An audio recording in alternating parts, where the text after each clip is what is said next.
Karena sesuai dengan sumpah tadi, kami ingin mensejahterakan rakyat, menyenangkan rakyat, bukan menyusahkan rakyat.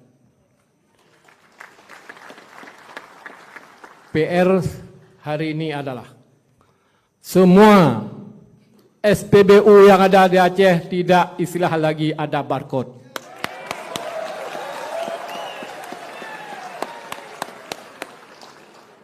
Mohon digarisbawahi semua, siapa saja mengisi minyak tetap terus. Karena tidak jadi masalah lagi kepada masyarakat. Bapak Menteri Dalam Negeri, Bapak Yusuf Kala, ini satu masalah. Di Aceh kadang-kadang orang membakar SPBU dengan barcode itu. Tapi saya pikir-pikir, saya lihat di lapangan tidak ada makna sekalipun. Melakukan barcode, melakukan stiker, tidak ada makna sekali. Maka saya ambil kesimpulan pada hari ini adalah untuk menghapuskan semua barcode yang ada di SPBU khususnya Aceh.